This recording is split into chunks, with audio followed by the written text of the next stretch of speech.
Some viewers may find the following video disturbing. Viewer discretion is advised. Moin. Right.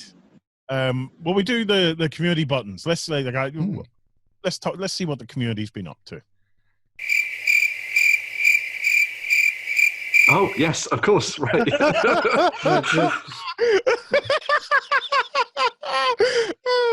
Yeah. Okay. You with us, Ben? Yeah. Yep. Still? Yeah. So when the Welcome, people. We've got another. Oh, that's right.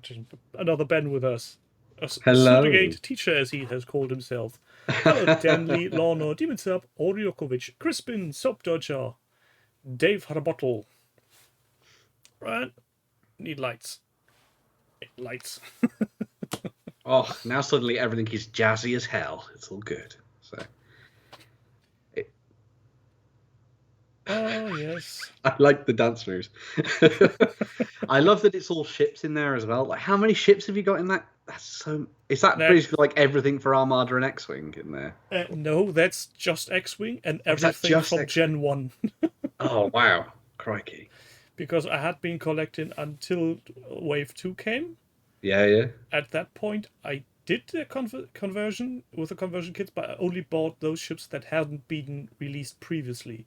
So there are some ships in it that are newish. The bigger ones are still all X-Wing.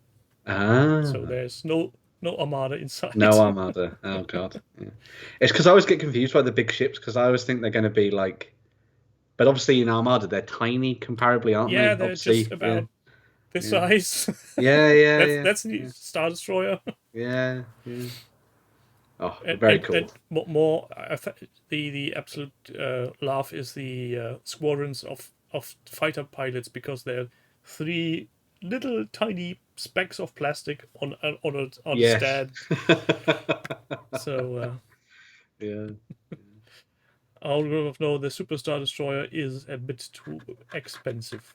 That Armada thing, I think it was £300 or something. Crikey! Is that like Manta costs from like Forge World, or is Forge World more expensive than that? I can't remember. But... No, I think that was Forge World is more expensive. Oh, probably, yeah. What am I thinking? I've said Forge World. Of course, it's more expensive. Of course. Well, it always depends on what you're buying from Forge World. That's true. If you're going for the Manta or the what's the other thing, the Titans. Oh, the Warlord Titan. Yeah. Yeah. No Lessons tonight, Doug. Then again, sorry. Hello, I did see a lesson though. I saw it. I think Blacksite Studios have made a lesson. So if you want one, you can go and check it out there. There's always got to be a lesson somewhere, doing lessiony things. So. Yeah. Initially, I had planned for tonight to make a project list containing only small gaming systems. Okay. Right. But that pretty quickly came to a halt. Because the first one I looked up was Freebooter's Fate. You fucking wankers, there's not one project on OTT for Freebooter's Fate. Not one. And I covered it in the news and everything today. Yeah, that's a very lucky coincidence, because I was making the list yesterday and I've saw your link about the new rule set being translated in English today. So I was sheer luck, but... At that point, I was, no, this is not working. How dare you, Panzer? It can't be rubbish. Yeah, he's just mad because that's one of the few gaming systems we get first. Ah, yeah, that's probably it. Yeah, and that's probably also, it. if any demo is around you with Freebooter's Fate, and they keep it in the same vein as they do on German tables, they will be clothed in a proper attire, so they will be looking like pirates, and they will have rum. I remember the couple of times that I've seen them at Salute, they have been dressed up as pirates with their game board was a chest that opened up. It was amazing, very very cool. And also, there's always rum. If you ask for one, you'll get a rum.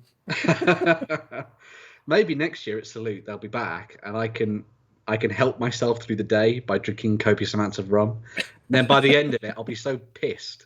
And they'll be like, Ben, we need to do an outro. Freebooter's Fate, big clock's the best. But don't ask them for dice, because that gets them mad. Oh, I've been teasing them for years now, literally years, because they're so proud of a gaming system totally independent of dice. They don't use dice for anything. It's either written with a dry pen marker on the cards, or you use cards for battling the system out. There's always no love that. need for dice. And every time they do a release or something, or show pictures when they're on conventions, I go, "Where are your dice?" God. At some point, they probably will knock me on the head or something. We'll see. Yeah. I was tempted to ask friends of mine to design dice, 3D print them, and then hand them over at Taktik Hamburg. So here you go. Here's your free. You will have these. Or I carve one from foam, the size of a football. Go here. Here's your D6. You can use it to decide who goes first. If I weren't so lazy, I might make a terrain from a giant D6. Oh my god, that'd be fun. A giant D6 cube, and inside is a pirate cove. That would be next level, like, meta shit. That would be so cool. Nobody would get this. I would piss myself laughing. Well, it's an in-joke between the Freebooters fake crowd. That's yeah. Who knows? Maybe sometime. Lazy boy, welcome. Yes, there's a Ben in the house. Because Jerry is still on his very much earned vacation. Yeah. Have you seen he's been posting on the site, though? So he's clearly taken some time out from drinking. So no, I didn't. Quite good. So, yeah. What did he post on? He popped into, I think it was the Moonstone post on Facebook or something, and was like, yay! And then was Eric needs to join the Lesher Vault and all that kind of thing. So I've seen him in chat occasionally. Yeah. So he's. Yeah, I think he only came out of hiding because of Moonstone, though. So that tends to be the only reason. But yeah. Yeah. Also, two advance warnings. First, I had surgery and 2 teeth removed last Wednesday. I'm almost good, but if I start to sound a little bit weird, that's still all sore. So. That's all good. That's all good. Yeah, it's credit to you for powering through. That's the main thing. So. Warning number 2, I'm drinking brown lemonade again, but not the same as the ones Jerry is telling me not to. This time I'm drinking caramel coffee flavored cola with extra caffeine. Oh, crikey, that sounds good. Oh, it tastes delicious. I wish I had something lovely to drink now. I only have water. Although, as Toppy was saying on the weekend, this could easily just be vodka and something else. Vodka and gin, maybe. Just pretend it's some clear spirit that usually worked for us as teenagers when we drank apple juice and pretended it would be whiskey or something. Yeah. No Dutch, not wisdom teeth. I was a very poor bastard when I was younger with my teeth, so there were fillings that were dropping out left, right, and center, and those two just had to go. Well, there you go. That's what you get when you grow towards your 50s. Harsh stuff. Yes. Yeah. But let's not distract with extractions of the tooth and go for lovely terrain. Yes. So, projects. I need to do my job. I need to put it in the chat. Yes, there we go. So, the first project we're going to be looking at is one that was a Golden Button winner a couple of weeks ago, I think, wasn't it? So, yeah, I think so. I forgot my own things. But this had a bunch of awesome stuff in it. So it had the really cool giant eagle, or regular-sized eagle if it's compared against those gerbils, I guess.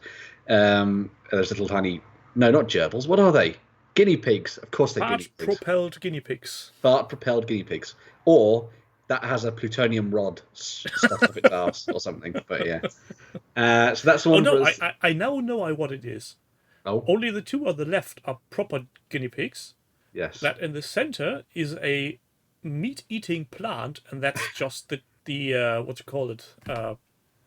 Oh, like the lure. The lure, yeah. Yeah. I see. If anything touches that, there will be a giant ball coming from the down, all gone. Yeah. Oh, it's cool that Annie posted it on her Facebook page. That's awesome. But yeah, so that's where the guinea pigs are from. The pigs are from. And then you've got the eagle that comes from Atlantis Miniatures, which is now Blue Giant Miniatures, I think. Someone could correct me if I'm wrong. But they will.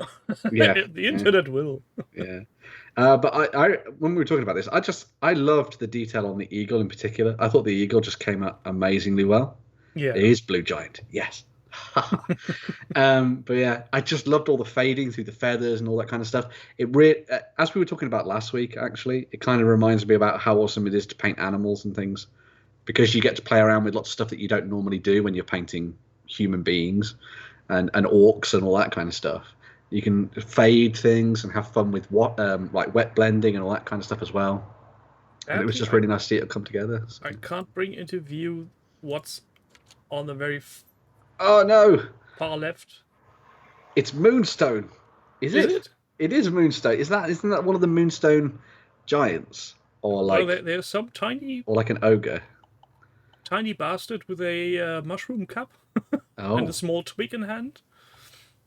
Oh no! What is that? I'm zooming in on myself. Here we go. Zoom and enhance. I can't tell what that is. It looks Moonstone-y. It could be. Yes, because the pug is Moonstone. I think that's all Moonstone there. So potential for more Moonstone. Yeah. It's all Moonstone all the way down. Remember, kids, you get golden buttons for battle reports. Yes. Battle reports and Moonstone. Yeah. Otherwise, Jerry will kill me. Yeah.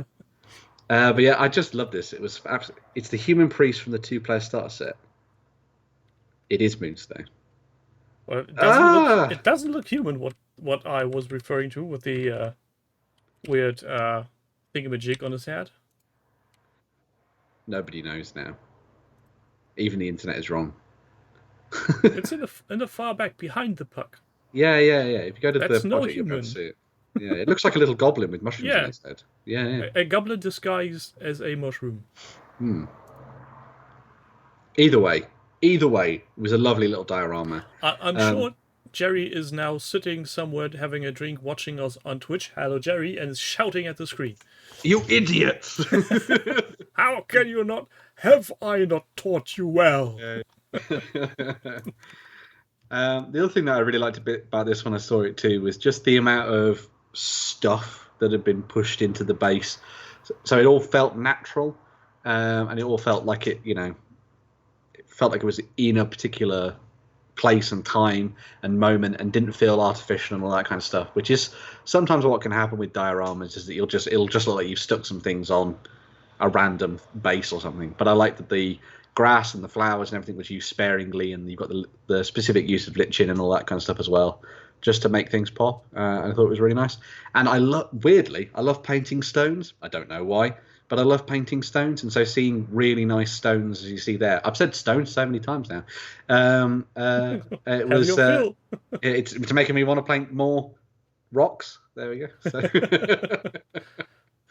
Yeah, Shabaron.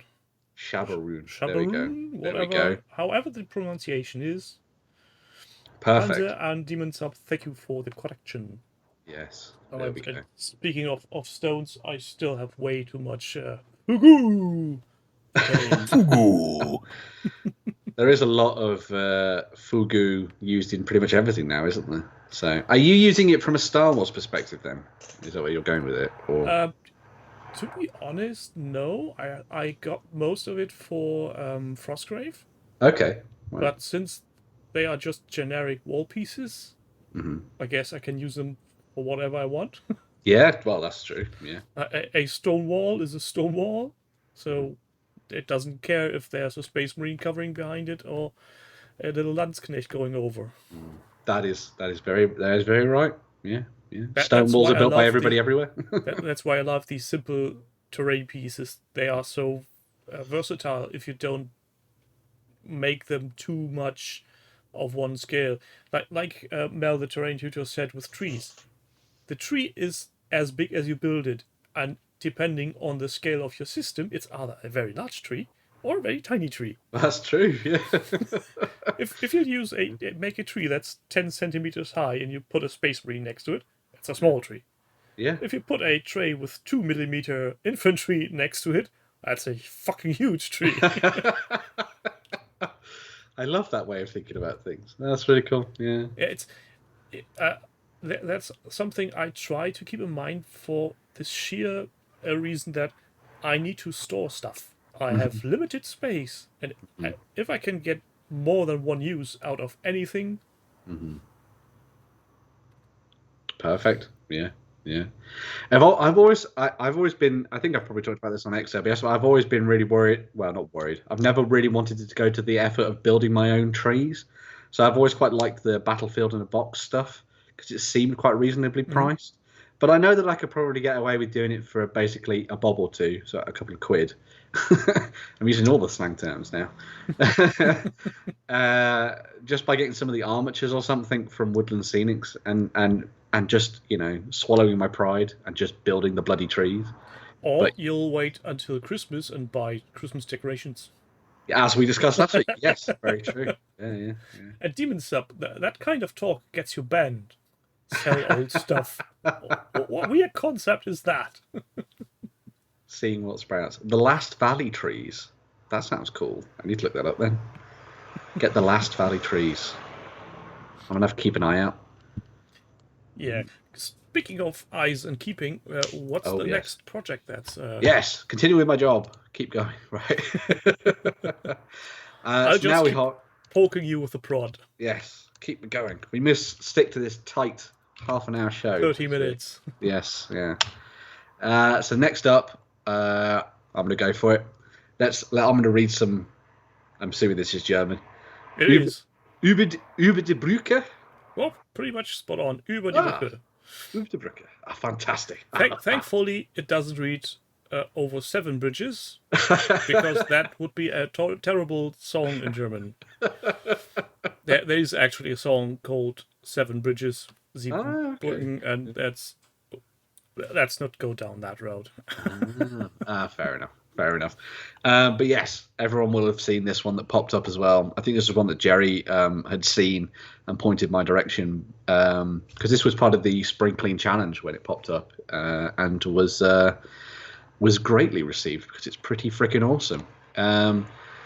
The things that kind of won this over for me was the idea that it's kind of old Hammer in a way, isn't it? Mixed in with sort of a really cool, massive, scenic base that has lots of little tiny stories being told on it. Like there's the dwarf pissing out the window. There's the little boat going underneath the bridge. There's everyone trying to push across that cart. There's a snotling pump wagon rolling in behind them, trying to blow them up and all that kind of stuff as well, which I think is amazing. And it just tells a really lovely little story. And the whole feel of it is just like spot on grimdark, which I think is fantastic, especially in that kind of Warhammer sense, where it's dark and nasty and things are probably going to go wrong, but there's also comedy mixed in at the same time, because that's what we love about Warhammer, isn't it, really? It's a proper scenery, but it doesn't take itself too serious. Yes, yeah. And and it was the transformation of the piece was, I think, one of the things that was so phenomenal, because it went from now everyone's mentioning there's a war. Never mention the war. But considering this was pretty much dead, I think, when it was dragged out of the cellar or the loft or whatever, and everything was peeling off it and all that kind of thing, to go to the effort of completely remaking it, I think is fantastic. There's my favourite piece: the dwarf having a piss. Yeah. I think what I personally, when I came across this, and I thought, would I care enough to rework such a thing? Right. Yeah. I don't know if I would actually do, because I'd see what I had done in the past, and depending on either if I'm still satisfied with the result, I may just not touch it because I'm still satisfied with it. And if I don't like it, bin it. Start from scratch. Yeah. I was of the thought that when this popped up, I was thinking that they were going to just rip all the models off it, Yeah. throw away the diorama, and then just paint up the miniatures. But obviously, they went to the nth degree with this one, which is insane. So it was kudos to Zebra Outrider for this one because it was very, very cool. Maybe this is one of the rare cases where you have an image in your head when you start a project, but you yourself are not there yet with your skills to be able to bring it across the table, so you go only halfway. And I'm guessing this is some years past now, and he potentially honed his skill a bit, so now he can do it. Well, it's one of the things that we've talked about, and I think a bunch of like hobby YouTubers have mentioned it as well, that kind of thing, where like there's no reason why you have to leave a project as it is and never touch it again. You can always come back to something once you've got better skills and add more to it, do the highlighting and the shading and stuff. Like there's loads of models that I've been digging out to do Lord of the Rings painting with at the moment. And I was looking at some of my old dwarf models, because of course I was. And I'd done them in the same way that I'd always done them, where it was just base coats and washes. And then that was it, because that was the kind of way that I painted back then. But now I know that I could come back to it, and with one extra step of doing the highlighting, I could make them look almost as good as the ones that I've got at the moment.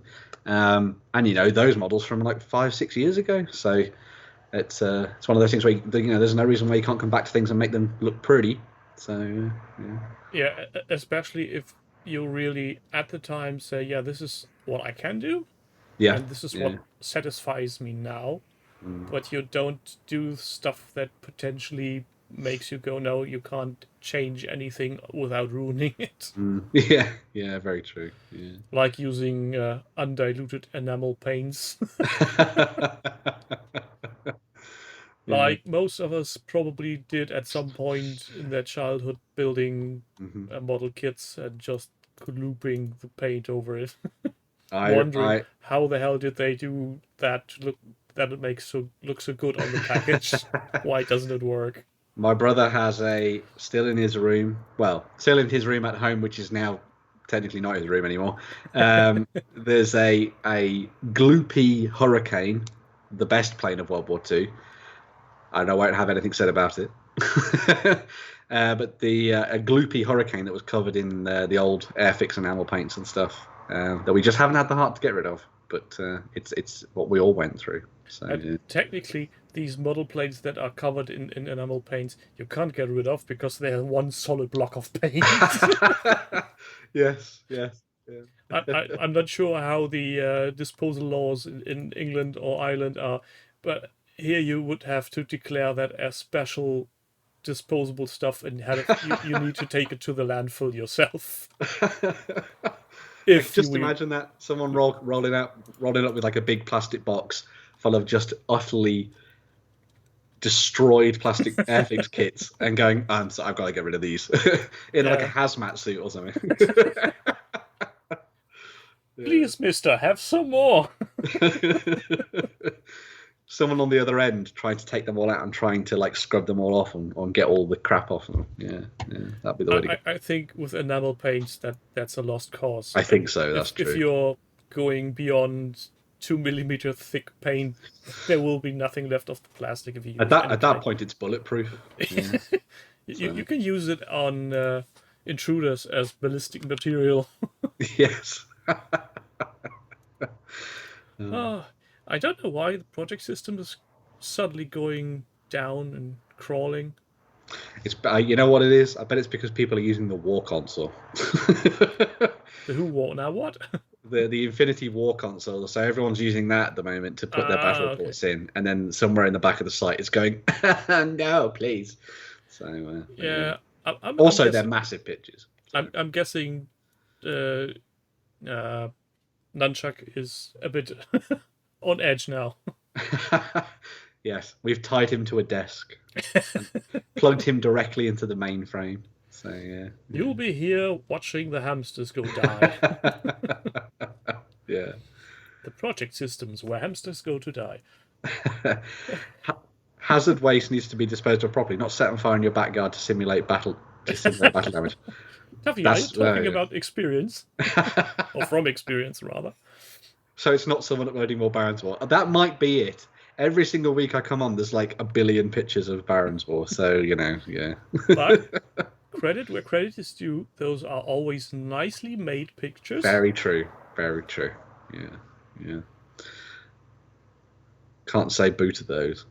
Yeah. Well, you could. Well, yeah, you could, but then you'd be a fool. Yeah, you'd be an utter fool. And also, yeah. Pete might come over and knock you on your head. That is true. That is true. Yeah. I'm just going to point out something else quickly on this one before we move on to the next one. Yes. I love that dirty river. Everyone paints clear water rivers. You want a dirty river because not all. If you've been to England or anywhere in the Northern Hemisphere, probably all our rivers are crap. So, well, just muddy messes. I think that's par for the course if you have your wastewater disposed directly into your rivers. That's that's true. Yeah. And I remember I can't remember which book it was. There were some books I read. Story was around the 1700s, and London is nice, but the Thames is horrible. we had there was an official warning put out by the Environment Agency because of all the wet wipes that were getting flushed down the bog, and so now there was an island of wet wipes forming in the Thames that was diverting the course of the fucking river, which is insane. So.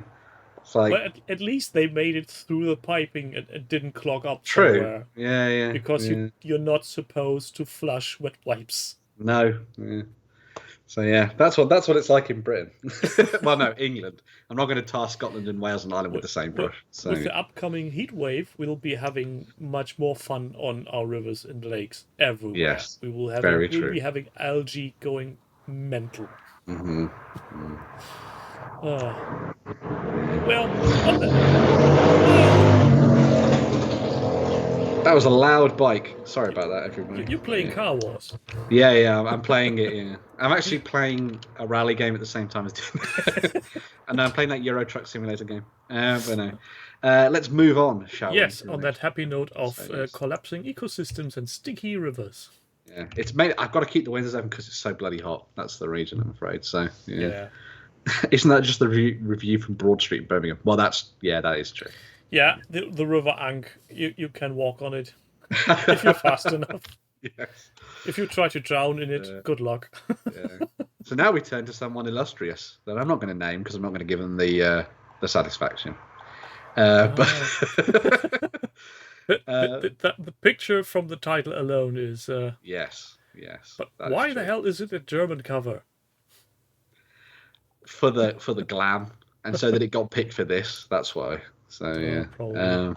But I was really I really liked this one. I loved the heroes and the villains getting painted up and added into the mix. I thought they came together really, really nicely. The pictures are in sideways. You need to stop taking portrait-based pictures, I'm afraid. That's a mark against you. Sorry. Yeah. But that's also a problem with the project system. But there we go. But I thought it was really cool seeing it go from that sort of bare resin, straight out the 3D printers and stuff, straight to the. I'm still totally. I'm not shocked, but why do robots have drill bits in their crotch? You know what? Sometimes, just sometimes, it's not a good idea to ask questions. So, yeah. If you can't handle the answer, don't ask. Oh God, crikey! But yeah, I thought it was really fun seeing the finished articles in here. I thought it was a really nice put together paint scheme for a lot of these different characters, and I liked that there was the additional bit of story and stuff that went into it as well, talking about how they were all painted. So it was quite nice. So yeah. I can say nice things. It's not all me. But you choose not to. I choose not to. Yeah.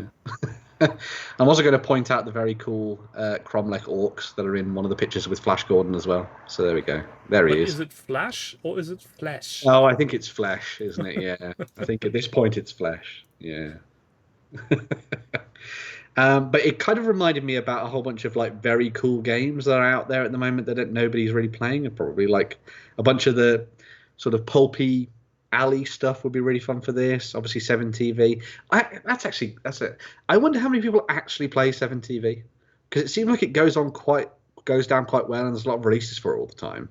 And I wonder how much of a big game it actually is. But yeah. I think games like 7TV, especially with an attached miniatures line, aren't really played as much, but more collected for the sheer That might novelty be it. value. Yeah.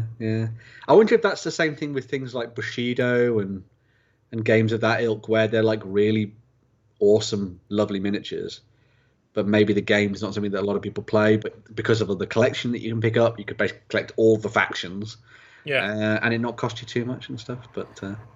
And then again, look at miniatures range like the Discworld minis from MicroArt Studios. There's no game attached, but they sell for ages now. Yeah, very true. And for some odd reason, even the mega set where you get all miniatures at once at a high discount, still over 400 euros. I think there's a market for that, because they wouldn't sell it at that point if nobody buys it. Yeah. Crispin's saying they still need to make their ship. Yes, you do. Your tiny fighter. Yeah. And those are really nice Flash Gordon miniatures. I really like those. They're very cool. Or Flash, however you want to go about it. But, no, I think you're right, actually. Like, I picked up a couple of the what was it? I picked up some of the Discord models. That's what I was going to say, because I got distracted by spaceships and Flash. Squirrel. Squirrel. Bros and badges. Where? No. But I picked up a bunch of those Discord models for Sam, because he hadn't been able to go around and get anything at Essen one year. So I was like, oh man, I feel really bad for Sam. So I went and bought him some Discord models and was like, here you go, dude, have some fun. But when I bought them, I was thinking to myself, I could just keep these. So my precious, why should we give them? So now, when we're at Essen this year, I basically need to go and buy a whole bunch of MicroArt Studios Discord models, because then I can maybe be like, hey guys, we should play some Frostgrave, and I can use Discord as my warband. So, yeah. Pro tip for anybody wanting to buy stuff from MicroArt Studios at a convention: go to their webpage before they're at the convention. Usually, they offer a big discount if you collect at the convention. Oh, good. I had the fortune when I bought the Imperial Depot MDF kit. Okay. I got 20% off. Oh, very nice. Ooh. So usually they have a little banner on their site, or in the newsletter there's mentioning of, we'll be at this show, and if you want to pick up your stuff, we'll pack it, bring it, and you'll get the show discount if you mention that you'll be picking it up. I don't know if they do that for everything, but at least for Tactica they are doing that every year. And if you are within a gaming club, these discounts stack. So the club officially had something along those lines, almost 40% off. Wow, which at that point you really go, it's just a steal at that point, isn't it? Yeah. could I see your catalog again, please? Oh, very cool. Oh man, well I need to remember that then, because they're probably going to be at Essen this year, I would say. Highly likely. I think they have been confirmed to be at Tactica, so Spiel is just a small step to the left away. Brilliant. Well, that's my plans for the rest of the year done. Discord models. There we go. Yeah. Which one will you be getting first?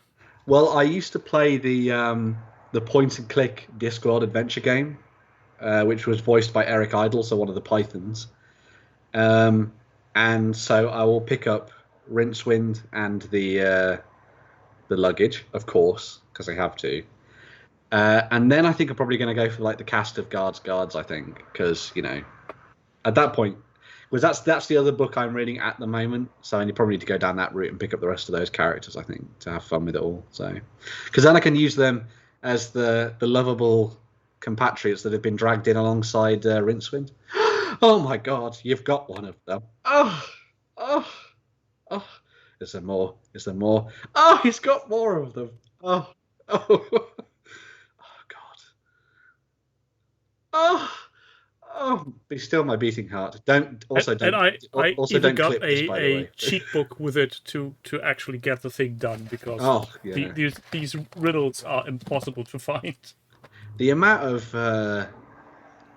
times that I got stuck in that game, because I'd get past like the opening bit and then I'd be stuck in like the market in the middle of Warport, and I'd be like, I don't know where to go now. I can't remember where I'm going. But then there's also, this is a weird tangent, but I love them.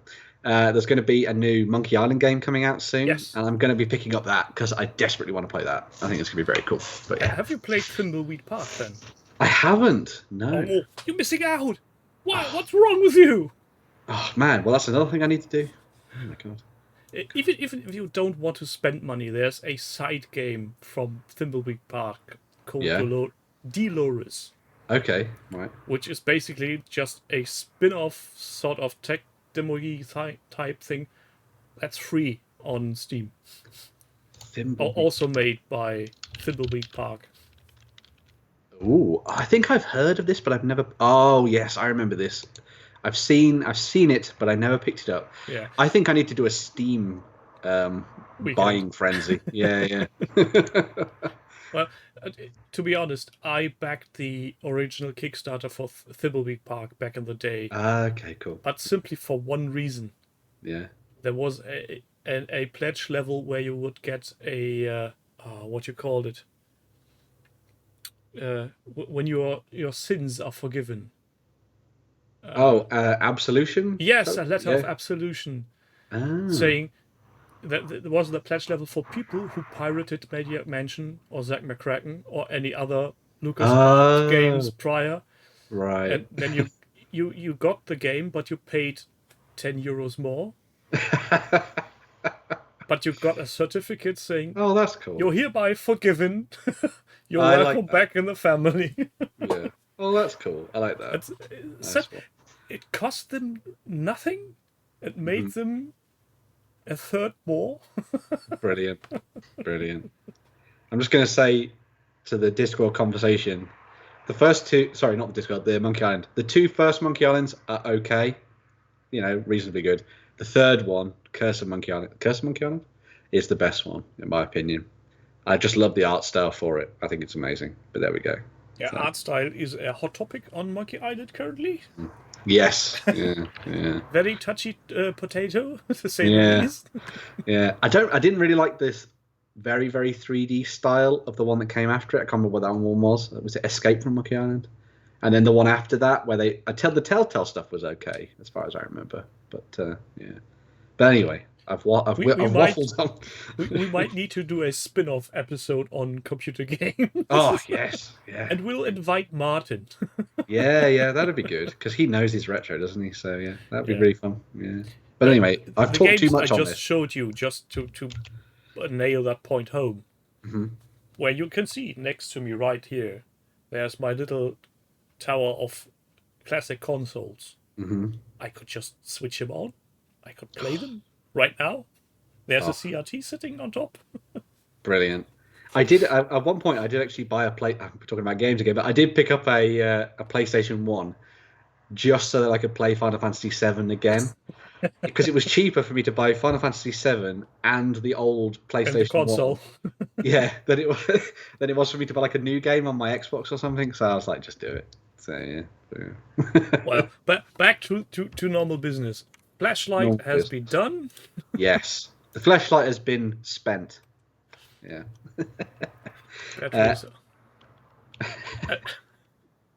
What's the next project? Oh dear, my screen's just focused on that bulge in his pants. But let's not have that. So the next one we're going to be looking at comes from Goram, and this is another awesome diorama using some Pendrac and bits and bobs. That has been put together for a little bit of a War of the Worlds style affair. And this is the thing that's really nice about this one, I think, is just that, well, it's just so tiny. It's just so lovely and tiny. It's just a really cool way of using a bunch of miniatures to put together something a little bit fun that sits on the shelf, on like the bookshelf or something. I think it's really cool. And like, it's one of the things where, you know, there's so many of us who've picked up models that probably aren't going to get used for gaming. So in that case, why not use them to put together something a little quirky and fun? Yeah. That can then just be sat on your mantelpiece as a kind of like, hey, I actually completed those things. I finished them. I'm not going to use them for gaming, but they're there and they're there for everyone to see. And yeah, the paint job's great on these. What I love about this is that the actual walker is way too small. It's like a baby walker. Yeah, it's a teeny weensy one. Yeah, I love that it's absolutely squished some poor soldier as well. Just absolutely nailed him. You're not going anywhere. Scoonch. Turned him into jam. Yeah. But again, pictures not wanting to load. It's really weird. Yeah. It's loading okay on mine, which is really odd. That's always the trouble. I suspect my ISP having routing problems across the channel. Because late at night, I also get trouble with YouTube for some odd reason. Yeah. I say what's quite nice when I was looking at this as well is, like, I love all the little tiny painted figures. They're great.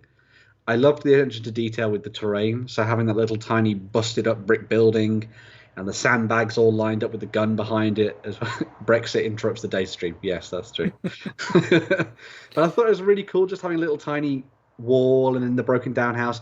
Because, like, you think it kind of adds character to the piece on a wider scale. Because you're like, maybe that little building on the right is sort of like someone's barn or something, and then the other thing on the other side is someone's back garden where they've been, you know, would normally be growing their vegetables, and now they've set up a Gatling gun in the back of it or something a Bren gun, sorry, to shoot. There's some. Is it a Bren gun? I think it's a Bren gun. Could be. Yeah, I shoot think some robots. The only way how this terrain piece could get a little bit more interesting if there would be an inch behind the walker where there would be one or two footprints of him. Oh, that would be cool. Yeah. I always like when somebody has a machine, vehicle, whatever, on table, leaving prints on it, because nothing looks more unrealistic like a 50,000-pound tank flat on table. Yeah, very true. Very true. Yeah. I think that's something we should see more of, but yeah. Yeah, the project is marked as active, but I think this is done. It looks pretty done, doesn't it? Yeah. Seems like it's all sorted and finished off, unless there's anything more to come, I suppose, for it. But either way, it's nice to see a little tiny mini project, like basically. They say this was actually started when I was already part way through a different diorama, which will be the next post. Oh, there you go. So if that's on the same story level, so also War of the Worlds in that tiny fighting scale, we might maybe they do something like you can put on your mantelpiece and rearrange to have different looks. That'd be those nice. Things always. Yeah. That'd be a cool way of doing it.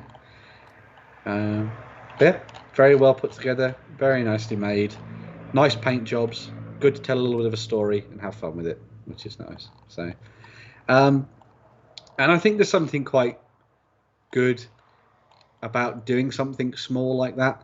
Like when it came to the spring cleaning challenge this year, I kind of screwed myself anyway, because I was like, I'm gonna paint a whole bunch of stuff, and then I kind of started, and then I didn't really get very far because I was going to do a bunch of the old hammer dwarves and things.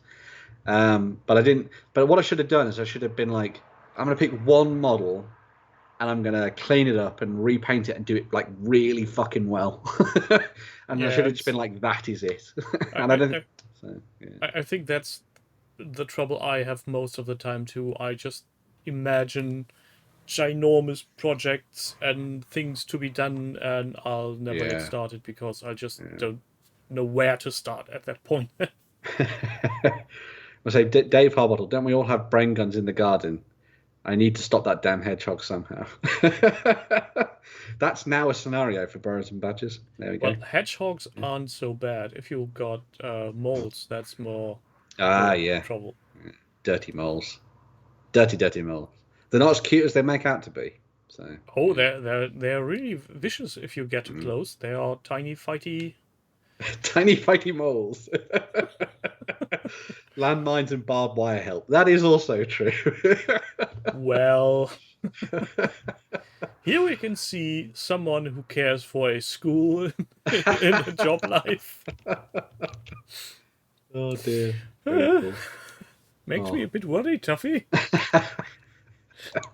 What's next on our presentation? So, yeah, we're moving on to another diorama, and it's another short one in essence as well. But what's good to have in the middle of summer? Of a heat wave, something cool. something cool about Christmas. So this was a really fun little diorama that was made up using some of the bits and bobs from War Games Illustrated when they did a Christmas selection. And it's the good old footy match played in no man's land during the Christmas holidays during World War One, which I thought was really cool. I somehow doubt they had such a nice tree. Probably. They probably didn't have a tree with a star on the top. Or those nice or the presents in the background. I thought it was really cool. And I love that you've got the German fellow looking like he's about to run away and absolutely score a corker, and the fellow behind him looks like he's about to cuff him. Like, oi! Yeah, he doesn't look very pleased now, does he? Yeah. But it's just that one of those really nice things that shows things in the midst of action, which is kind of what you want, isn't it, with these kind of things? And I like the basis of it as a kind of an alternative nativity scene. I love that premise where you're like, no, we don't show the baby Jesus. We're going to show one of the coolest football games that ever happened. Or you put a little dressed up Yoda somewhere in the nativity scene. Yes. Just in the back row somewhere. They'll never notice. Oh dear. What's nice about this one again as well is you've got that really nice thick snow cover, and then there's all the holes punched into the dirt which have been caused by the explosives and the artillery and that kind of thing as well. So it gives you that kind of whimsical tale, but also kind of frames it in a reality as well, which I think is quite nice. So it's got a bit of Germany went on penalties and the hostilities began immediately afterwards. Oh dear. As we have said before, don't mention the war. Oh dear. I want to know what they've got in those bottles. It looks like champers at the front, doesn't it? Yeah, so. I'd say it's some. But basically, No Man's Land was more or less France, wasn't it? Yeah. So yeah, that's true. Why wouldn't you go for the nearest vineyard? Those brown bottles are 100% some kind of beer. Oh yeah, those are beers. Those are proper beers. And then you've got some sparkling wine on the right. Yes. and the one in the middle with the glasses in the basket, probably some kind of port. Maybe, yeah. Oh my god. Yeah, Orinoco says that could be Buckfast in one of those. Good old Buckfast. Stolen from the monasteries of Ireland. Yeah. Oh no. Yeah. Very cool. But yeah, it's a really awesome one. I think it's from a little while back as well now, isn't it? It's 2021, back in the old days. Yeah, it's half a year old, but since for some reason that didn't appear on the show and it fit just the theme perfectly, I thought this needs to be in. Yeah.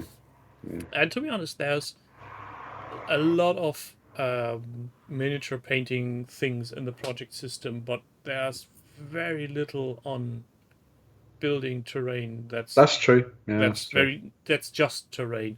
There's a huge number of mixed projects, so you'll usually find something to be built in most longer, bigger projects, but just for purpose and diorama bit, that's more on the low side.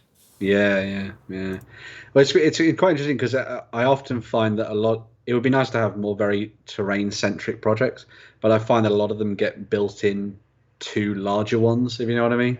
Yeah. So you'll have like, I built my army, but then here's some bits and pieces that I built for it. So, but yeah, it would be nice to do some kind of some more terrain focused ones. And yes, I know, Tuffy, I believe Justin. Why would I do that? It's silly. Yeah.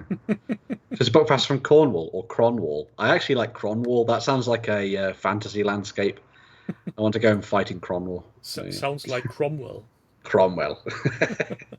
Well, he was a bastard. We don't like Cromwell. So You're talking to a German. well, yeah, there we go. Yeah.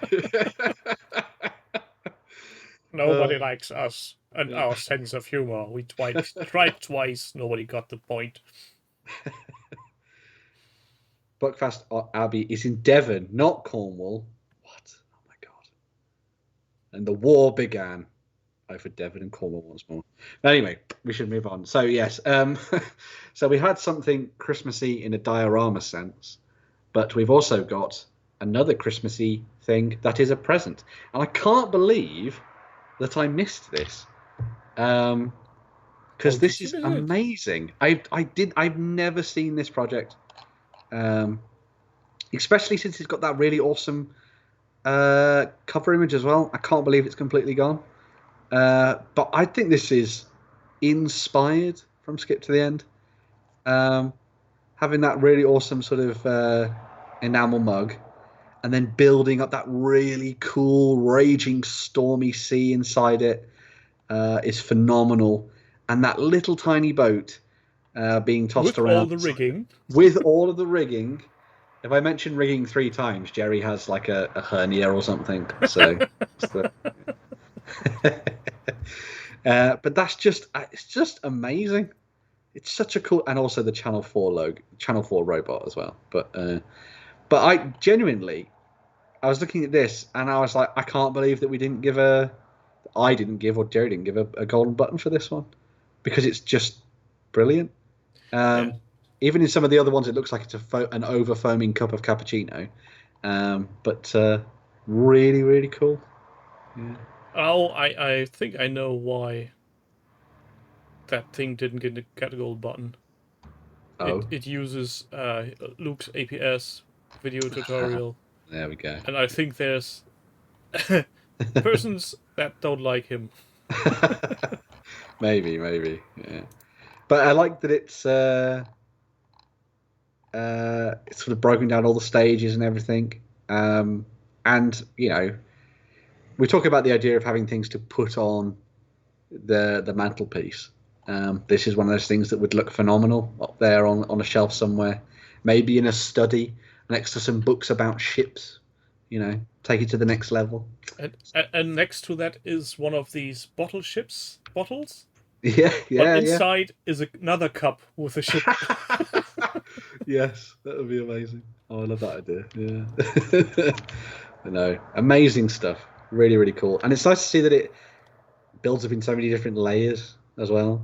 Because I would have just thought you just mess around with some kind of papier-mâché type thing, but yeah, so it requires a lot more to get the height and the depth to it all and all that kind of thing as well. So that's what I was thinking when I saw the water effects. The waving is so well done. Mm-hmm. And I think weren't the pictures so the flashlight is a bit taking from the picture, I guess. Yeah. I think so. I'd say if it was properly photographed, it would look even more amazing. Mm-hmm. Yeah. I was going to say, the English don't hate everyone, Panzer. I like Canadians, and I like New Zealanders. And, yeah. And all royal servants to Her Majesty the Queen. The Commonwealth. Oh, dear. Oh no, let's not get into that. Is that the English version of Don't Mention the War? Yeah, it is. Don't mention the colonies. Yeah. Especially those who have forsaken you and left on 4th of July. Yeah. Curse those Yankees. So it was. This was. So they've done this one and they completed it, and then they're working on another couple as well, which is kind of awesome. So yeah, very cool indeed. This is one of those ones that I'm really tempted to do like a big old retrospective golden button for, but I feel that would be, I feel that would be going against the grain of our weekly coverage. But well, there could always be a segment at the end of the year. Well, yes. Where you could just go, okay, here are some projects we missed over the year, honorable mentions or things you really should look at. Mm-hmm. Well, there's nobody keeping you from A, shelling out more gold buttons, or B, just putting them in the spotlight. You could also make a community spotlight that is not the gold button, but a... That's true, yeah. Wandering monster button. The wandering oh my god, that needs to be a thing now. Yeah. Stumbled across the table and suddenly it needs to be slain. Yeah. But yeah, well, later this year we might be doing something community focused, so keep an eye out for that. So yeah. And fingers crossed that there's no event happening again. Well, yeah, very true. Yeah. But yeah, we love celebrating you all. So yeah, we will be back with something.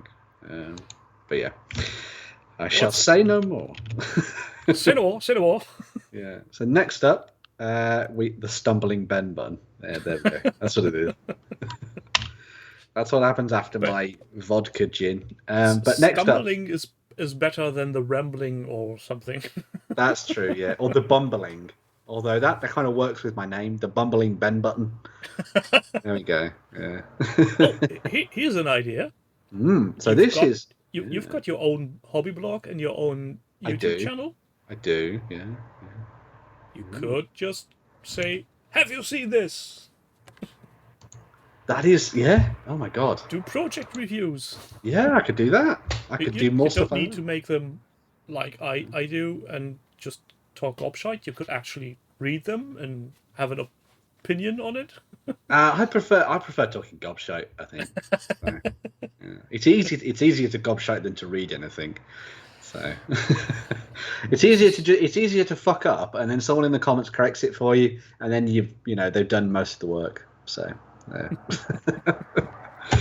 now we have a Gorham again as a second. Gorham entry. Again, yeah. But this is even more interesting, I think. This is, yeah. So this is using a briefcase as, I assume, a storage device, isn't it, for models, which is kind of cool.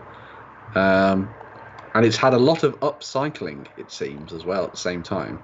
So It used to be for all the cutlery. The hinges have been removed because they're too weak. Yeah. And they've been replaced with something funky and heavy duty, which also seems to have injured Gorham in the process. But I think this is a really fun way of doing like a little travel box for your miniatures, especially at that lower scale. Because what is it for? That's 28mm models in there, actually. Oh, wow. So here we see a picture of the previous inhabitants of that space. I wonder where that went. And then it got turned into the empty shell that we saw above. So, yeah. I'm a bit scared. There's a YouTube link that's not embedded. How to make magnetic board game. Oh. If I click this, will this be Duncan's method of making transportation? Maybe. Oh, let's give it a look. Let's give it let's rock and roll on it. Oh, actually not. Still making stuff. Oh my days, that's cool.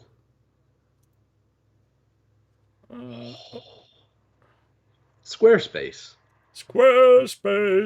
Yeah. Look at that lovely peanut butter. It is a really fun idea. Look.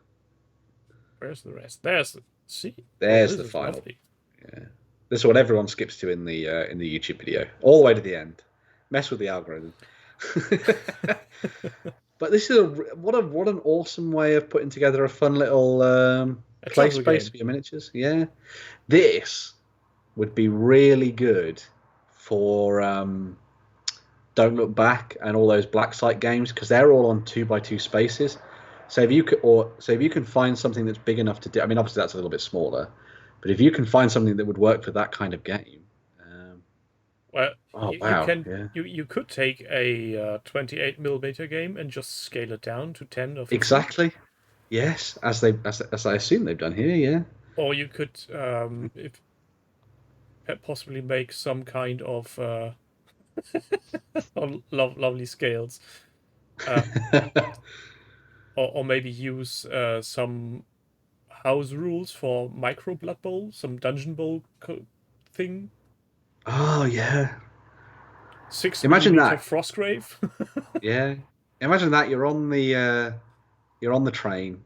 You're dressed in your business suit. And you've got your briefcase, and you sit at the table, and you open this out, and you and just your start buddy playing the game. your buddy sits next to you, and he gets his briefcase up. You open yours. You start to set up the board game. He opens his, takes out the booze. Yeah, yeah. Oh, that'd be perfect. Imagine that on a big long train journey. Oh, that'd be brilliant. I Yeah. really hope this gets to like a finished stage. I think this would be really fun to see how this comes together. This is a fairly recent project, so Yeah, yeah. I'm guessing It's just the end of June. Yeah. they will be making some interesting thing. And kudos to anybody who gets inspired by a YouTube tutorial and then goes, "This is what I want to do," Yeah, very true. and then follows through on that thought. Yeah. For me, I mean, it's a bit in-house, but when Lloyd did those foam rocks, I was at the stage where I was trying to create some terrain for my own tables, not the foam, the sponge rocks, and I was like, well, I'll just copy what Lloyd did, and I actually had the video on in the background. You know, I actually watch our content sometimes, so I had that on and just watched that and built those sponge rocks. It was great. So I've still got them in my little box of terrain somewhere that I can use for my games and things. So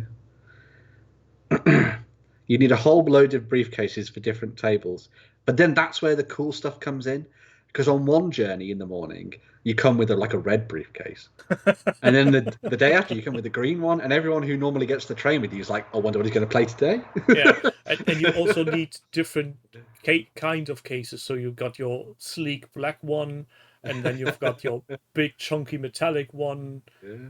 and maybe the more or less looking like a school satchel. Oh, yeah. I have one of those ones that's like a big Firefox one for like a lawyer, and that one opens up. Yeah. Very cool. At some point, you then take out your big fishing box that goes sideways with multiple layers going up and down. Yes, yes. Suddenly, that's a Necromunda Underhive board. Oh, God. I need to mention all this to Lloyd, because then he'll go, ooh. Yeah, and nothing will come of it. Yeah, that's true. Yeah. Oh, speaking of Lloyd, has he recovered from all the crude?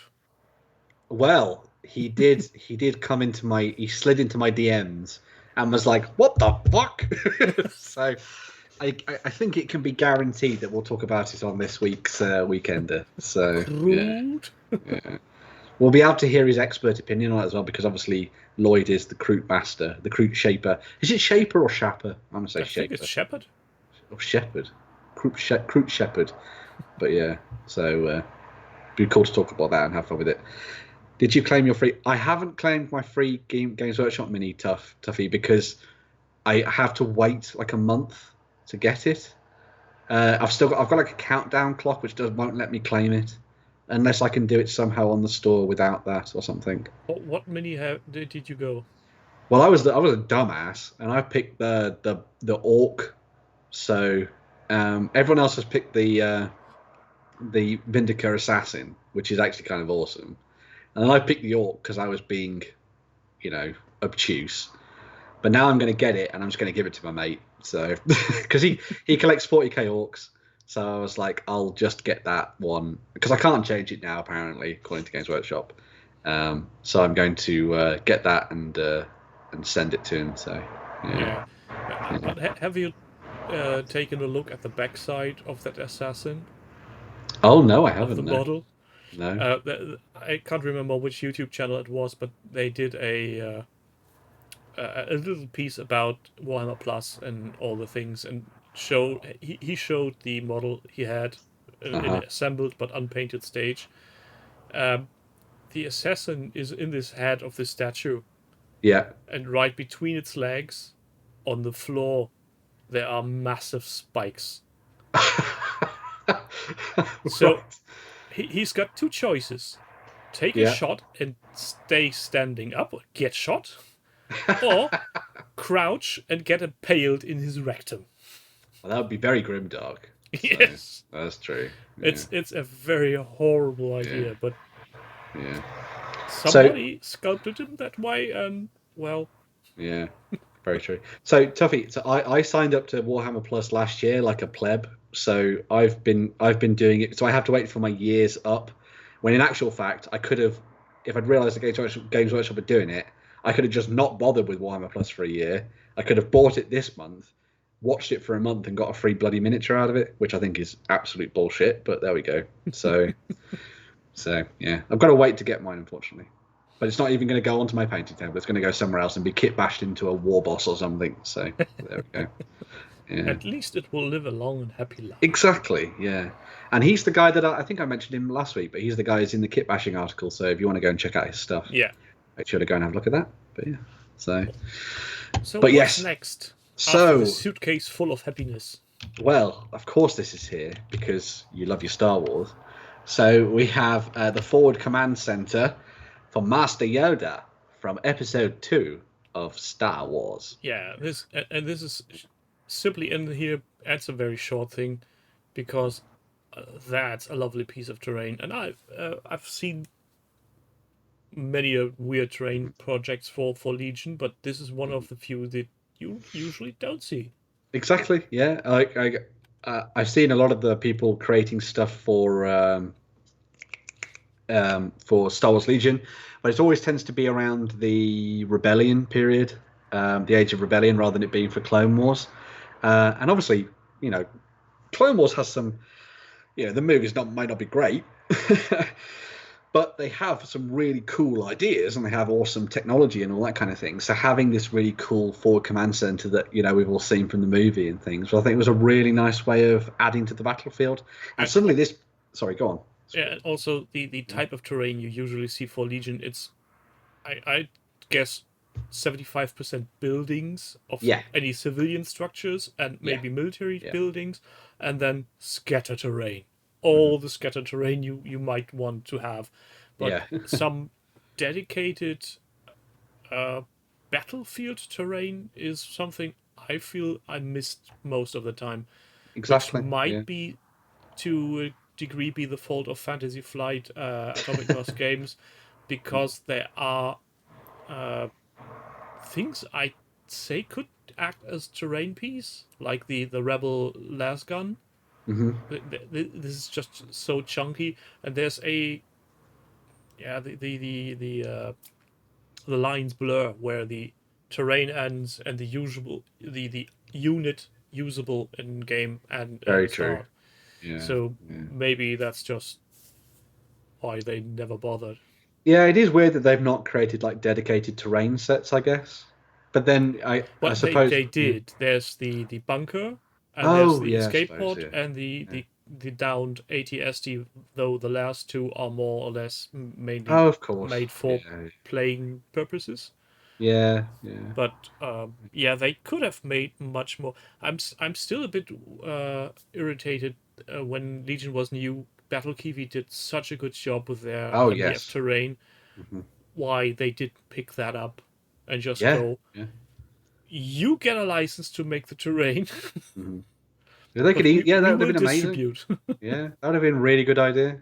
Because then they would have been able to get it out to a lot more people rather than it just being stuck. But yeah, like, why didn't they create sort of? Well, maybe they did. Did they ever work on sort of like just Tatooine homes or anything like that? Like Not just to my knowledge. because they could have just done a big range of kind of like mud huts and stuff. Yeah. I know that Battlefront dived in on that. Gale Force 9 jumped in on that and did their own stuff. Studios did as and well. Micro Art Studios, yeah. So yeah, but that would have been really cool to see. I think it would have been really nice. The thing that's really nice about this particular piece of terrain as well, I mean, it's obviously painted lovely, but which is amazing, of course. There's no Yoda on it. There needs to be a little Yoda somewhere. But I think it would have. This is a great example of being used in a very narrative sense in a game, where the person who's playing as the separatists, the droids, has to destroy this. It's not about wiping out the units on the table. It's all about destroying the command center. Yeah. So you could have a smaller army, perhaps of clone troopers for the Republic, trying to hold off like waves and waves of droids for 4 or 5 turns, 6 turns, something like that. And if they can keep their sort of command center alive for that amount of time, then they win the game. If the droids manage to destroy it, they win the game. I think that'd be a really cool way of taking things. Because as you say, it adds character to what's happening on the table. Yeah, and also that would lend itself very well to narrative play. Yes, yeah. And I think that's one of the main points that I still miss from Legion, some kind of narrative campaign system. Yeah. You're basically stuck since the inception of the game by battling out one-on-ones, unless you make something up yourself. Very true. Yeah. How's the skirmish version that was put out? I think was an official one, or was there an official one? Yeah, the 500-point skirmisher is nice. It's much quicker, simply because you have less miniatures on only half the size of the table. So you go from 800 to 500 points. So you're not halving, but a little bit more. But the table gets cut in half, and it really goes well. I like that system very much because it lends itself much more to a short evening of fun. Let's say. You take about 30 minutes setup, 2 hours playtime, done. Oh, that sounds a much better way of approaching it, because you can kind of fold narrative stuff into smaller games, I think, as well, which is quite good. And also, what's even better is the 500-point game is almost the amount of units you have in the core boxes for both. Right. So you need to tweak it a bit, maybe cheat a little on the points, maybe go a little lower, but basically what's in one core box is enough for 2 armies in a 500-point skirmisher. Nice. And very since cool. most of it is already foot troops, infantry, you really have your nice little short encounter. Yeah. Very nice. Yeah, just pack a load of terrain onto the tabletop and have fun with it, I guess. Yeah. Or destroy an ATST as we've done. But, yeah, people have been asking for an 8080 as being playable for the Empire, but I think that's that's what I'd like one. Yes, please. But at the same time, I think that would break the game to some degree. Maybe. Yeah. Grimwolf sent us a link to something as well. There is actually one campaign you can play, but that thing has 2 drawbacks. Right. Drawback number 1, it's not official from Atomic Mass Games. It's made by 5th Trooper Network. Right. And the biggest drawback is it's a subscription. Okay. That's a shame. But, yeah. Well, I get why they do it. You have some extra material in it, and they went through the hassle of doing it. I get it, but... Yeah. Well, it's like some people were talking about doing campaigns for Lord of the Rings and battle companies, and they actually made it so people had to pay up front for like a pack that they got, because so many times people sign up for things and then they don't bother turning up after like week 2. Whereas if you've paid 15 quid for it, you're kind of incentivized to keep going back, which I think is fair enough. You have your monthly reminder on your bank account. Yeah. Hey, you're meant to play this game, you douche. Right. Well, Grimwolf shared a link with us, by the way, to a very cool STL, I think. So in the chat. Is this where we're unfortunately not going to be able to open it, or have I made it hard for you? I think I'll just go with it. I think that's. Oh yeah, that's the Yeah. the Clone There War we go. terrain. Yeah. Oh, that's lovely. I think I saw. Oh, it's not an STL. This is you buy. Oh, this is buying the full thing. Oh, because obviously Darkfire made the STL, and these people are printing it for you. Yeah. 180 euros. It's Yeah. not too bad. If you go to Model Maker Revel, you get a 8084, I think 80 euros. That's not too bad. That's And not too it's bad. almost to scale. Oh, perfect. then. It's a bit Perfect. off, but Yeah. Yeah. welcome, Zoipenhead. Hello. Yes. Late to the party, but not too late yet. Exactly. Because I waffle. So yeah. Shall we move on to the next project then? As we talk Yes, about I terrain. think we can, if I get a grip on my tabs here.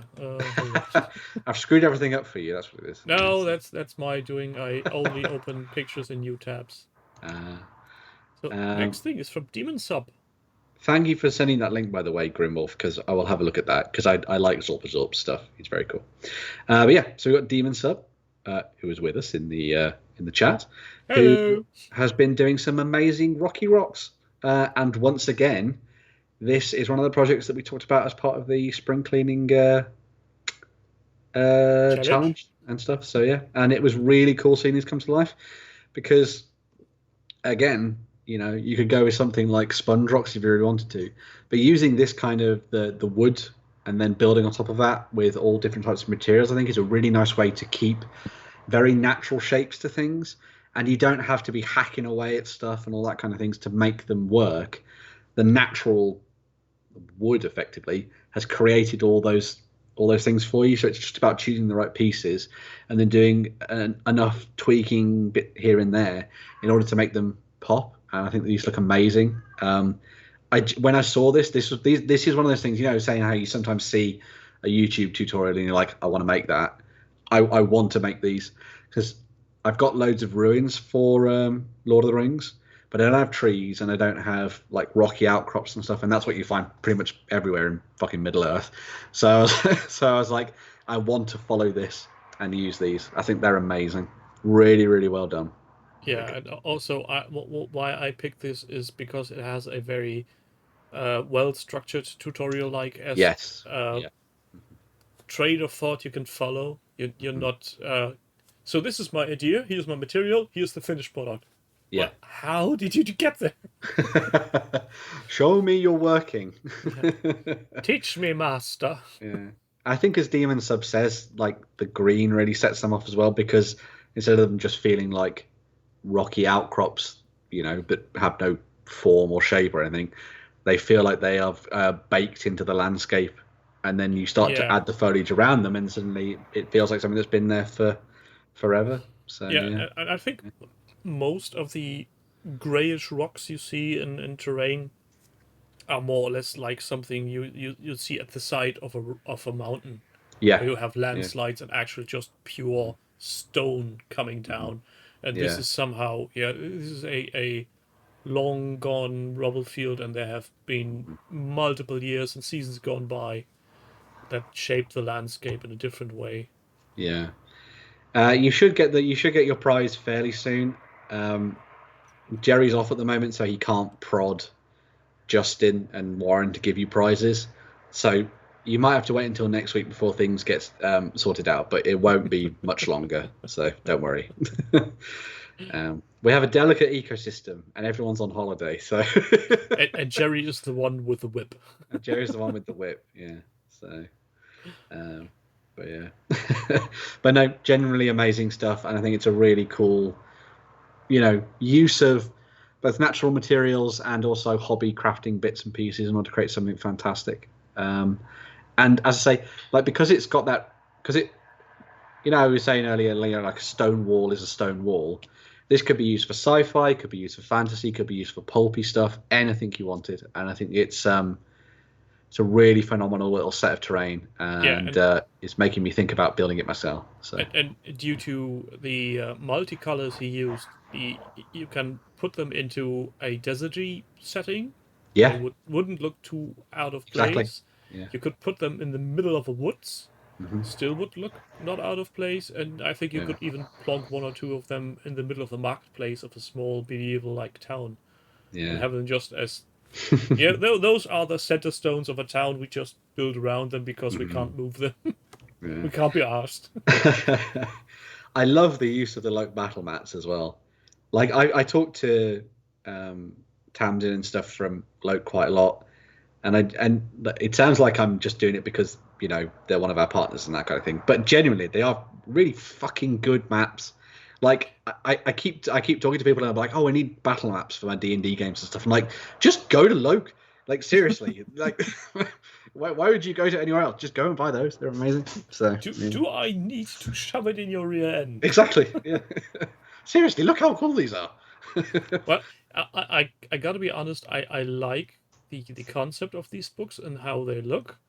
I personally, I'm completely on the side with Jerry. I don't play RPGs with miniatures. Well, yeah. I'm I a never theatre of the did. mind kid as well, but yeah. So yeah. I never did. But maybe that's because I don't know how integral this miniature playing RPG thing is for D&D. I really don't, because I grew up on the Dark Eye, and that's Right. Yeah. completely free of any miniatures. And the next systems I played were Vampire Masquerade, Shadowrun, Right. Yeah. and there's no mini to be seen anywhere near those things. Yeah, so. that's true. Yeah. Well, I think for the longest time, I think D&D with miniatures was always just a hangover because everything was all about dungeon delves, and so you had to kind of map out dungeons, and so a lot of people just decided to use tiles, I suppose, really for it. But I played D&D with miniatures a fair amount. Then we went to play One Fantasy Roleplay, and that was all theatre of the mind. And then beyond that, I now don't use tiles and miniatures. I use just a whiteboard, and I will give them the overview of the situation, and then I'll kind of just scribble on the board and just kind of give rough positions, because sometimes people want to know like how many orcs are in front of them and all that kind of thing as well. So, but as Jill said, Gygax wrote playing Yeah, with minis yeah. in D&D, so it's literally, if you grew up with D&D, you're possibly leaning towards playing with miniatures. If you started RPGing with anything else, it possibly didn't. the other way I've seen people, well, the other way that I want to try and approach doing it as well, because I'm trying to get together a One Ring story, is I'm going to get them to make their characters. I'm then going to make their miniatures out of the range from GW, or maybe go and look elsewhere from like Oathmark or something, and then we'll play with the whiteboard. But then in place of me drawing them on the board, I'll use their figures or something, just as kind of like a little extra thing or something. But yeah, just to give it some 2.5D. You could also use cardboard tokens. Yeah. I am. Standees. Oh my god, I love standees. If I didn't have to paint anything, that would be great. Also, you could just nick any art from the internet, print it on some heavy cardboard, Exactly. fold it, and you're done. That's what I mean. When me and my friends played some D&D a couple of years ago, we were getting to the point of deciding whether or not we were going to use tiles and all that kind of stuff. We went with the whiteboard in the end, but there's like a really cool app. I think it's called Reroll, where you can make like pixel art characters. So I basically gave them all access to my account and was like, just make your pixel art character. We'll print those off. And we just made, as you say, standees using the cardboard and stuff. And it was really cool. So, yeah. Let me just clarify this one. Jill, this is not any means shaming on people using miniatures for RPGs. Everybody, if you game in any way, shape, or form that you feel comfortable and you like, by all means, all power to you. Do as you please. Yeah, definitely. And when Jerry and I talk about it being an unholy thing, it's for sheer entertainment value. I hope you know that. Yeah. It's your hobby, and that's the main point to take away from any discussion. Yeah. If you enjoy it, do it. If people enjoy shelling out truckloads of money to Games Workshop, I won't stop them. Yeah. I think they're wrong, Ben says as he Stop turns them. around and sees his Their right Eldar to army. enjoy Yep. their hobby dollars as they Yeah, see yeah. fit. Yeah. So please don't feel offended in a kind, shape, way, or form. I really try to make this a safe, inclusive space for whatever these words are worth these days. As nobody tells me how to do my hobby, I won't tell them how to do their hobby. The thing I always come back to with anything to do with our hobby is that there's no wrong fun. You can't have fun wrong. You can play every game and you can get it completely wrong, and as long as you're not videoing it for the internet, which we do obviously, no one can say boo to a goose for whatever you do. So if you want to play games in different ways and all that kind of thing, just go for it, man. So speaking of videos, and if you want to have some really fun time, try looking up videos from people playing certain video games in a very specific way that's completely opposite to that whatever the makers intended. There's the what's he called? Can't remember. Spiffing Brit.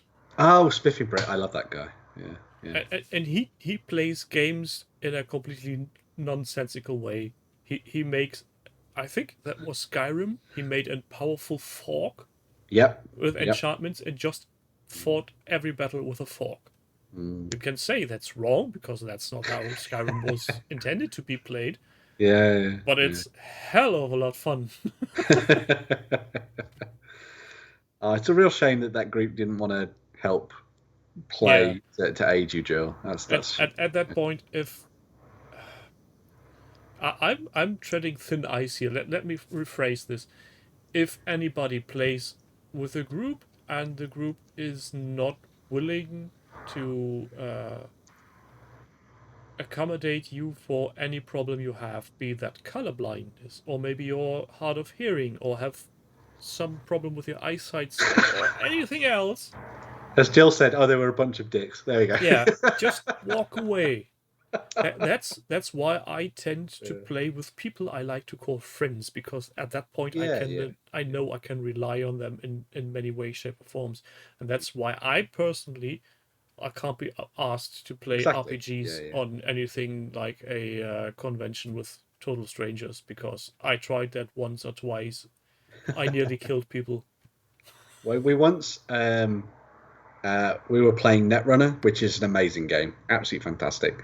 But one of the big things about it is about bluffing, and getting one over on your opponent sometimes when it comes to making your runs and scoring victory points and that kind of stuff. And we were playing in a pub, because we used to just play what we call pub runner, where it was just kind of very relaxed, very easy. We could test out decks before we went to tournaments and all that kind of stuff. And I was playing this one guy, and he was a real dickhead. And he, halfway through the game, he went, "You're cheating?" And I went, "No, I'm not." And he was like, "Yeah, but you've got 3 cards in your discard pile." And he said this was one of these cards. And I was like, "Well, yeah, but I'm not cheating by making that up. You didn't count the cards that I put into my discard pile, kind of thing." And he basically was like, "Well, I'm not playing you anymore," kind of thing. And I was like, "What the fuck?" And all my friends around the table were like, "Dude, stop being a dick. Seriously, leave." And I was like, "Yeah, I'm not cheating. I'm just playing the game." And basically, I never played that twat again. So there we go. So, that's how the game is played. That's Live the with moral it. of the story. Yeah. Fuck it up. Yeah. But anyway, yeah. Yeah. Oh, People are the got worst. off my chest. Oh, wonderful. Yeah. Rant away. Yeah. Right. So our last contestant of the evening. Yes. Oh, and again, we're getting in on the old terrain awesomeness, terrainoholicness. So I'm going to try to pronounce this user's name, Uptrabor. Uptrabor. Yes, that makes sense. Yeah. And this is doing one of those other things that you obviously need when it comes to playing a lot of games, and that's rivers. Yes. Impenetrable, unpassable terrain. Unless it's just a shallow piece of puddle. And I think this is a really cool little tutorial on how to make some nice, quick and easy rivers, which is really cool to see. Because again, sometimes people can sit down and they can be overwhelmed by a project. and be like, I don't know how I'm going to get through this. I don't know how to make this. What are the first steps I take? And regardless of how something might finish up or anything like that, I think seeing the basic process of bringing something like this, especially terrain, to life, kind of knocks down the barriers to entry that a lot of people feel with getting through some stuff. Like I've got this fear of making trees. Well, not fear, laziness. But because you can't only make one, you need to make a yeah, bunch. I've got to make Panzer. a forest. Yeah.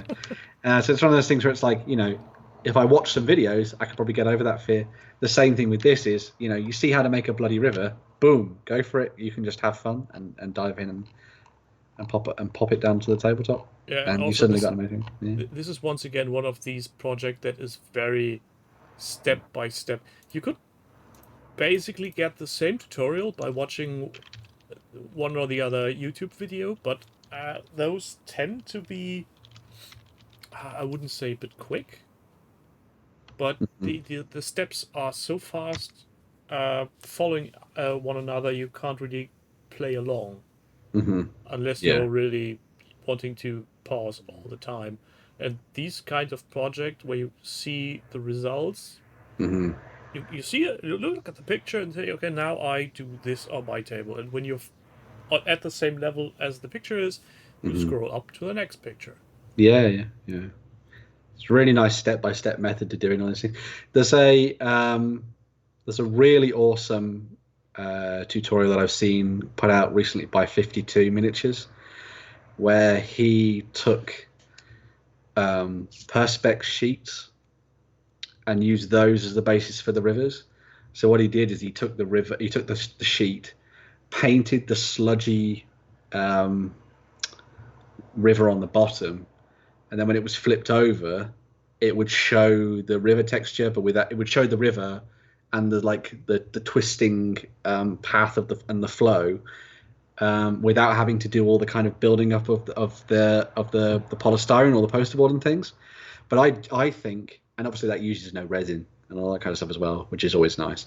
But I think this is a really good way of making very quick and easy, effectively simple rivers that will again do pretty much the job of like the stones that we saw and all that kind of thing, where you could use it for all kinds of different games, and it's very simple to put together. It's probably not cost you very much at all, because you can buy a bunch of this stuff from your local hardware store or B&Q and all that kind of thing. So there are many means and methods to doing these things, but sometimes the quick and easy way is the way forward, especially if you're worried about how much you might end up putting into a project.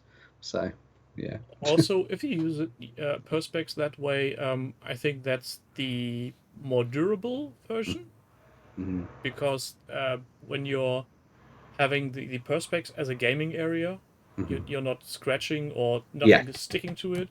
And I seem to remember that many water tutorials have the asterisk going, this is going to be sticky for a long time, and you'll have problems with dust collecting, and maybe it'll yellow or something. Yeah. So it's I think it comes down to the idea of how much time you want to put into the project, the cost of the project, and then how you intend to use it. Are you creating stuff so that you are going to have the longevity of having it and you can spend a bit of time putting it in, or are you just doing it because you want to quickly have some terrain and all that kind of thing? So balancing all of that stuff against your needs, I think, is a great way of approaching things. Or just buy pre-made stuff, maybe from Gale Force 9. I don't know. If you've got the money, do it, I suppose. Yeah, if I had the money, I think I would be drowning in terrain from certain companies. Yeah. I love the floppy rivers that Jerry's a big fan of. I like floppy rivers and roads. They're nice. Yeah. What was that name again? Dwarven Forge. Yeah, they're the ones that do the gaming tiles and stuff. Is that the very expensive stuff? The ones that Matt Mercer uses for Critical Role. That's the I wouldn't know. I didn't watch that. Oh, I'm a Matt Mercer fanboy, so. Maybe you can. Maybe you can't. But I always wonder why I have a hard time watching German YouTube creators. That it's really weird. it's not so much that production quality is so much lower on most channels, but I feel something's missing, and I can't tell you why or what it is. It's just maybe because we're not growing up with this mentality of miniature gaming. Maybe. Most people start, I think, around the 18, 90, 20 year mark. Okay, right. Yeah. At least people I know have started that late. Maybe and are now in their 40s, like myself, and then bring their kids in. But my generation and the generation prior it's children's play. It's nothing for adults. Okay. I wonder if that's going to change then with the growth of. I mean, I know obviously Germany has been a very focal point for board gaming for many years, like way before America was really diving into the hobby board game market and that kind of thing. But it'd be very fascinating to see if the growth of board gaming in that sense and the way that D&D has exploded over the last however many years will mean that in a couple of years we will see more young people playing it, and it won't have almost so much of that kind of like, oh no, that's for that's for kids kind of thing. So yeah, it's very interesting. So, but I just never found any reason why not to watch most of the German YouTube creators. right, There are some I like to watch who make very interesting tutorials and have a humorous art of going about things, but most of the bigger channels are just so hectic. They and I see don't like this that. and go there and no, slow we down. don't need fart. any of that. We don't need any of that pish. We're old and we just want to watch things nicely with nice music in the background. And the worst part are people trying to make battle reports with a handheld camera and just go in like 10 centimeters to the board and constantly swiping left to right, and you can't see shit. It's why I like our battle reports that we do, our let's plays. We do the top down camera and then a side on camera. Yeah. And that's kind of okay, but there's so many times where we just can't really see the details of things. So what me and Jerry have been starting to do, and I think we've seen it in some of our live games now, is we put that side on cam that can zoom in and stuff, so that Jerry can kind of just like zoom in on really cool action and that kind of things. Because I remember when we did the Slonya or the Slain, however you want to say it, let's play, and I was watching it back and I was like, dude, you can't see what's happening. And so we were like, okay, we need to have another camera. so that's hopefully what we're going to do in the future. So it's like with anything that is, if you're standing in front of a table, you have everything in sight, and if you want to take a closer look, you just lean into something. You can't replicate that in a 1-to-1 scale. You have to make choices. Either you go the way of I've got my gimbal camera and I'm just going to constantly swoosh it around the board and make people dizzy, or you have fixed cameras with various zoom level potentials. I think you need a cameraman to operate one camera and go in and out pretty much in a reasonable pace. Because I'm the same as you. Like I find it quite hard to watch kind of handy cam style battle reports because it's kind of always going. They make me seasick. And they work when some people do it because they've got the personality to pull it off and all that kind of thing, and they don't do it too much and things like. I think Ash Barker does a fairly good. Make that work. But I definitely need a camera operator. And Nick says he built 2 core boxes worth of battle systems train over the core space over the weekend. I'm really tempted to pick some of that stuff up. I was really tempted to pick up the like their fantasy core box so that I could just use that for a bunch of my buildings and things. Yeah. Oh, 360 cams. I don't think they lend themselves very well for content creation yet. Let people zoom in on their own. Well, that is actually that is another way of doing things. Yeah, I don't know the videos with music on them. Wow. That's again is an advantage of skirmish games when you play on a 3x3 or 2x2. If you even with a top-down camera, you see everything. There's not much that you miss. If you look at the gameplay videos that Fantasy Flight Games did in the past for X-Wing, you can see everything. There's nothing that's hiding. Yes, X-Wing is one of the games with almost no terrain and at the most 8 ships on the table. So Yeah. I wouldn't try to watch a Warhammer fantasy battle game with 3,000 points each side. Yeah, that's true. So maybe that would work because that's still rank and flank. So you had your proper units working in conjunction, but something like 40k in a large scale would be a mess. Well, that's true. Yeah, especially because you've got to have a lot of terrain sometimes on those really large boards as well. Because you don't want things to get blown off the table in like turn 1 and all that kind of stuff. But which happens quite a lot. But yeah. So don't bother to set up. I already won. That's a shame that sometimes is the way with some people, I suppose. Yeah, but yeah. Yeah. Do you want to fold cards now, or should we just go on? I mean, I had it at Legion tournaments that after 2 turns, I nearly got tabled, and the guy then goes, "Do you really want to continue to play?" Or I said, "Nah, fine, you win."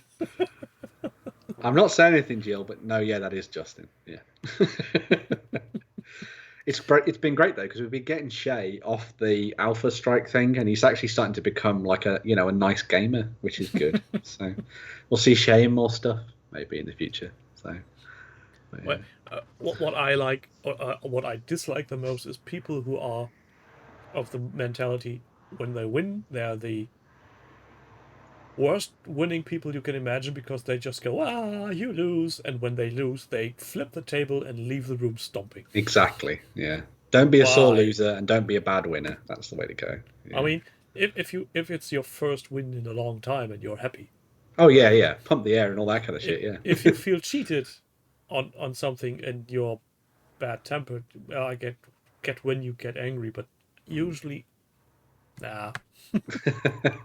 Well, Grimwolf, John has got a lot of battle tech, and so has Shay, and so has Justin. So if you ask nicely enough, John might do a live stream. So we do want to do more of them. So yeah. Currently, Jerry is way ahead of him. Yes, that's true. So, yeah. John, do a battle tag battle. I mean, he knows how to play the game now, so there's no excuse really. So miniatures are painted. There's an audience, and there's opponents. Exactly. Get on with it. Yeah. Do it now. Yeah. Get to the chopper. Yeah. Get to the battle tech.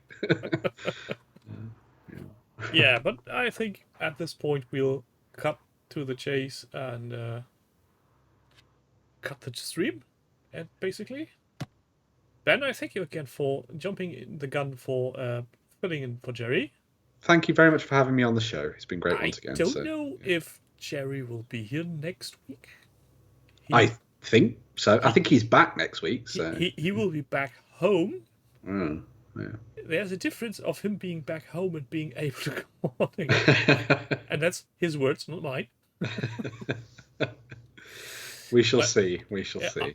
Well, I can understand where he's coming from because when I get my vacation, after that I usually need a week more just to recover from vacation. So. Yeah, when I was off for 3 weeks, I got back and I was like, I could probably do with another week. Can I have a month? Can I have the month? No. Okay, fair enough. So okay. My time off is done. I'm calling in sick for the next 7 days. Thank you very much. That's the way. That is the way. Yeah. So, this concludes the 119th episode. Oh, wow. Yes, over 2.5 years now. That's amazing. Great stuff. Yeah. Let's see how long I can keep this on without getting everybody out there bored to death. Also, I'm very annoyed that Panzer has surpassed me in subscribers long time ago on YouTube. Oh, wow. Well, to be fair, he's putting out more content and obviously more interesting stuff. We'll keep plugging at it. Yeah, I might cheat and just shell out a bunch of YouTube shorts Warhammer content. Yes, do Just that. fuck the system. Break the algorithm. That's the way. YouTube made some changes. Oh, If I don't know if you are aware of this. If you the previous ruling was you need to have at least 1,000 subscribers to make mentions in your descriptions of video. oh, They dropped that number to 500. oh. Well, I've just got a notification saying that I can add community posts. Boom! I can See? make polls and stuff. Wicked, amazing. There we go. So 500 is the new target number you want to make more interaction with your community and stuff. Yes. I can post more bollocks into your timeline. There we go. And also, you can tag random other YouTube channels in your video description I now. can. Yes. Yeah. And just go, haha, I surpassed you. Go fuck yourself.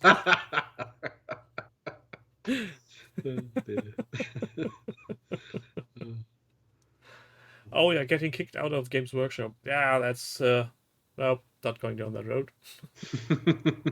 But well, to be fair, I could go into our local shop and just take some pictures. That would be too far off. Go into the back room and take some pictures of things that aren't out yet. Then you're clickbaited to hell and back. So yeah, very good. Or I just make a tour of my local shops that are here that are supplying miniatures to show how a mediocre city in Germany is supplying your hobby needs or isn't. Oh yeah, that'd be good actually. Yeah. But that means I need to get out and meet with people and mingle. Ah, that's too much effort. Yeah. And also not forget the bright evil Daystar outside. Yes, that is true. We don't like that. Yeah. Before I ramble on endlessly, Ben, thank you. Chat, thank you for being here. And you and YouTube, don't forget to, you know what you want to do. See you next week, fuckers. Bye.